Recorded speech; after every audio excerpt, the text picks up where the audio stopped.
짐 캄스탁이란 사람의 글에 이런 내용이 나옵니다.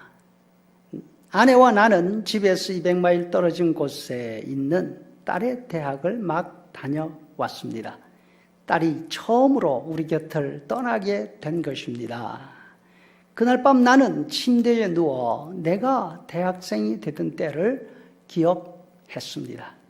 아버지가 나를 학교까지 데려다 주셨습니다. 어머니는 소를 돌봐야 했기 때문에 집에 남으셨습니다.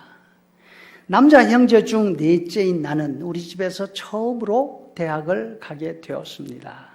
어머니도 울고 나도 울었습니다. 집이 보이지 않게 되자 나는 겁쟁이가 되어 두려워지기 시작했습니다.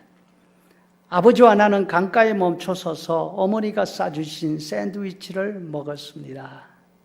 아버지는 내가 기숙사에 들어가지 못하게 하셨습니다. 나 같은 고학생에게는 자취하는 편이 더 싸고 더 좋다는 것이었습니다. 집으로 돌아가기 위해 트럭에 오르시는 아버지와 악수를 했습니다. 내 기억에 남을 만큼 오랫동안 아버지는 말 한마디 없이 앞만 바라보고 계셨습니다. 마침내 아버지가 입을 여셨습니다. 아무 할 말이 없구나. 나도 네 형들도 대학에 다닌 것이 없단다. 대학에서는 모든 것이 다를 테고 어떤 일이 생길지 나로선 알 수 없으니 이렇게 해라, 저렇게 하지 마라 를 말을 못하겠구나. 돈도 넉넉하게 보내줄 수 없지만 모든 일이 다 잘 되리라고 믿는다. 말씀을 마친 후 아버지는 내게 새 수표책을 주셨습니다. 아주 힘이 들 때 이 수표를 사용하거라. 그런 후 내게 편지로 얼마를 썼는지 꼭 알려다오. 집에 돈은 없더라도 팔 물건은 항상 있을 테니까 말이야. 4년을 통틀어 내가 그 수표로 쓴 돈은 $1,000가 넘지 않았습니다. 갖가지 파타임으로 스스로 고학을 했기 때문이죠. 그리고 아버지는 자동차 옆자리에서 낡고 때묻은 성경책을 집어 드셨습니다. 그 성경책은 아버지에게 분신처럼 소중한 물건이었지만 나는 받지 않을 수 없었습니다. 아버지는 내게 매일 아침 성경을 읽어라 하시지 않았지만 이렇게 말씀하셨습니다. 너만 원한다면 이 성경 말씀이 너를 도와줄 거다. 대학을 마쳤을 때 그 성경책을 아버지에게 돌려드리려고 했지만 아버지는 나더러 그 책을 가지고 있으라고 하셨습니다. 언젠가 네게도 학교에 가는 자식이 있겠지. 그 맞이에게 이 성경책을 주려무나. 여러분, 낯선 경험이나 어려움을 당하는 사람들에게 아무 염려하지 마라 말할 수 있으면 얼마나 좋을까요? 염려하지 마라 하는 한마디 안에는 여러 가지 의미가 담겨 있기 때문입니다. 어떤 경우에는 도와줄 마음이 담겨 있습니다. 염려하지 마라. 내가 도와줄 테니까 걱정하지 마. 어떤 경우에는 풍부한 경험이 담겨 있을 수 있습니다. 그 결과 내가 다 알고 있어. 곧 아무 일 없이 지나갈 테니까 염려하지 마. 하지만 오늘 본문에서 빌립보 성도들에게 아무것도 염려하지 마라 말씀하시는 바울 사도에게는 이 두 가지 모두 줄 수 있는 형편이 아니었습니다. 사도는 로마 감옥에 갇혀 있었습니다. 빌립보 성도들을 도와줄 마음이 있었지만 빌립보에 갈 수 있는 자유의 몸이 아니었습니다.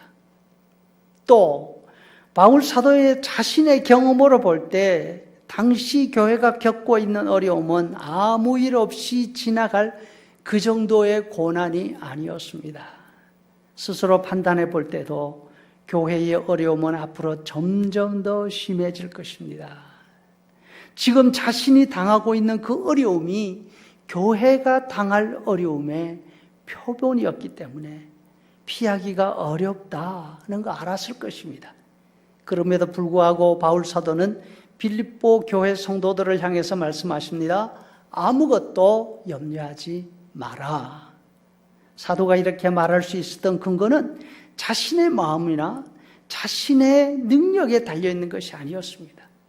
앞에서 말하는 아버지의 심정과 같지 않았을까요?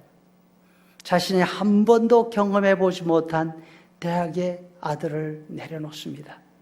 집에서 돈 보내줄 형편이 되지 못합니다. 하지만 아버지는 아들에게 이야기합니다. 걱정하지 마라. 너만 원하면 성경의 말씀이 너를 도와줄 거야. 바울 사도는 경험을 통해서 어려움을 이겨나갈 수 있는 비결을 배웠습니다. 힘에 지나도록 심한 고난을 받아서 살 소망까지 없어져 버린 그런 때에도 자신이 무너지지 않고 포기하지 않고 이겨낼 수 있었던 비결이 바로 하나님에게 있었던 것이죠. 사도에게는 바로 그 하나님께서 언제나 가까이에 계셨습니다. 지금은 어려움을 겪고 있는 교회를 보면서 자신이 빌립보에 갈 수 없고 빌립보 교회의 어려움은 점점 더 깊어갑니다. 그러나 사도는 확신합니다. 하나님이 가까이에 계셨습니다. 그러니까 너희에게 하나님이 가까이 계시니까 조급해하거나 초조해하지 말고 마음을 편히 가져라.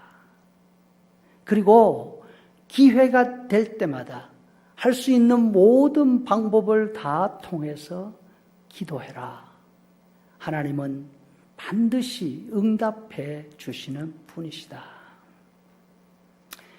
어려움 가운데 있지만 감사할 제목이 반드시 있을 것입니다. 어려움 속에 파묻혀 있지 말고 감사의 제목들을 먼저 찾아보도록 하세요. 이것이 바울 사도의 권면이었죠. 여러분, 어려움을 겪고 있는 우리 형편에서도 감사할 일들이 여러 곳에 있을 줄로 압니다. 오늘 밤 잠자리에 누우시거든 이 감사의 제목들을 하나씩 떠올려 보는 것이 어떻겠습니까? 온 가족이 편히 오늘 저녁 자리에 누울 수 있다는 그 자체가 감사 이유 첫 번째가 되지 않을까요?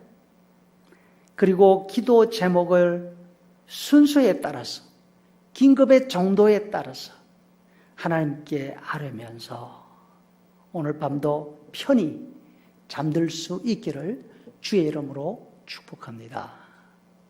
아멘.